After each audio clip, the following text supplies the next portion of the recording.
Joining us now is former CIA Director John Brennan.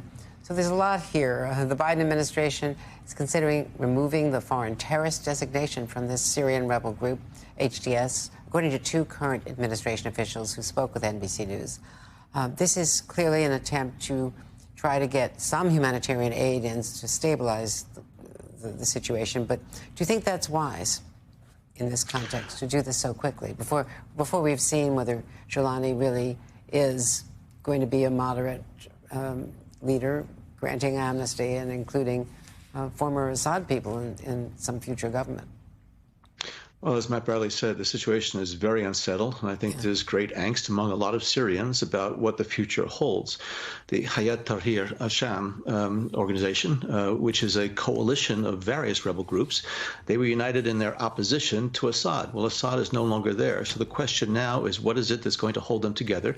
Are they going to be united in terms of their approach to the governance of Syria?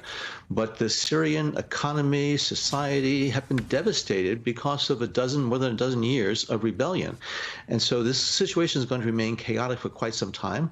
And I think there are some extremist groups, radical Islamist extremist groups within this HTS umbrella organization that will want to seek revenge inside of Syria and will engage in certain types of activities and violence that I think the United States government will have concerns about. So I would urge caution at this point. There is a great uncertainty in terms of what is going to happen.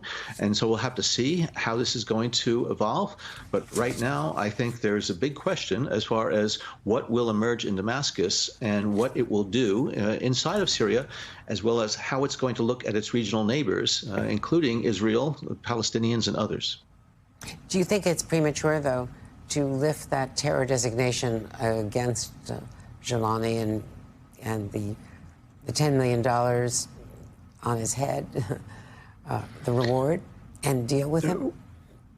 Well, I think I would wait on the removal of the designation. You might want to remove the $10 million reward on him at this point. But I do think we have to wait and see what's going to happen. I mean, we've just been days since Assad fall. And so I think what we should do is to wait a bit and not be sort of just reacting in the moment. I think we have to see where this goes and whether or not some of its rhetoric is going to match actions in terms of moderation. But Jolani has made now publicly clear that he is going to seek to avenge some of the atrocities within the Syrian regime under Assad. We'll have to see how that plays out. Secretary Blinken is going to Jordan and to Turkey.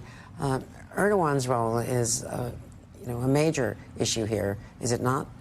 His power has really expanded. Well, the Turks have been providing support to a number of these rebel groups in the north of Syria, and the HTS was located in the north of Syria in the Idlib area and has been in control of that area for a bit of time.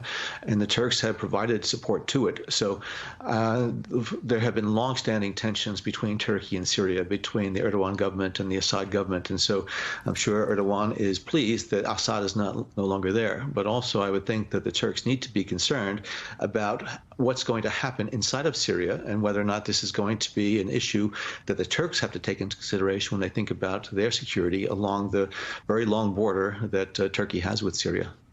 The Washington Post's David Ignatius is reporting today that among the people who may have helped HTS with their very rapid movements is Ukraine providing some drones and some other military equipment to try to further embarrass Russia or hurt or damage Russia. Interesting?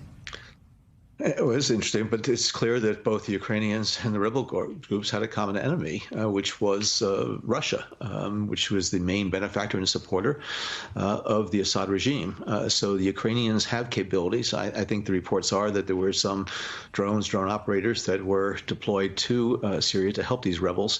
I don't think it was the major factor in terms of what led to the rapid collapse of the Syrian armed forces, but I think it was something that had helped the rebels. But I do think it was mainly the lack of support that the Assad regime was receiving from Russia, Iran, and Hezbollah that led the Syrian military to just melt away. And meanwhile, President Biden is reportedly considering preemptive pardons to people who could be targeted by President-elect Trump's administration. You're one of the people that might be on that list, for sure. Would you accept a pardon? I don't think the folks who might be on a list are looking in any way for a pardon. No, I would not. I believe that what I did during my government service and subsequent to it was certainly fully consistent with the law. And so therefore, despite some of the political winds that might be blowing here in the United States, I do have faith in the justice system. And I'm hoping that the professionals within that judicial environment are going to continue to carry out their responsibilities irrespective of those political winds and any type of partisan pressure that they may face. And Mr. Trump has chosen Congresswoman Tulsi Gabbard to be his Director of National Intelligence.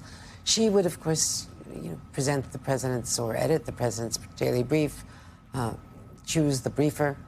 There's a New York Times op-ed today by John Cipher and Michael Hayden, a former CIA and NSA leader, calling her, quote, wholly unqualified for the job. Do you think she has the experience and the reliability for the job? Well, she clearly doesn't have any intelligence community experience, so it raises questions about her qualifications, but also some of her very questionable actions and statements in the past in terms of her visits with Assad of Syria, her very sympathetic statements about Putin and Russia, her trafficking and conspiracy theories such as bioweapons labs, U.S. bioweapons labs in Ukraine and the deep state and also the 2020 election. I mean, it shows that she is really, I think, of questionable integrity as well as questionable judgment. And somebody who heads up 18 intelligence community departments and agencies, they not only need to have those credentials and experience, but also you need to have confidence that they're going to carry out their obligations and responsibilities with the highest integrity and honesty. And so I think the confirmation process is going to, I think, reveal some real doubts along those lines in her background and resume.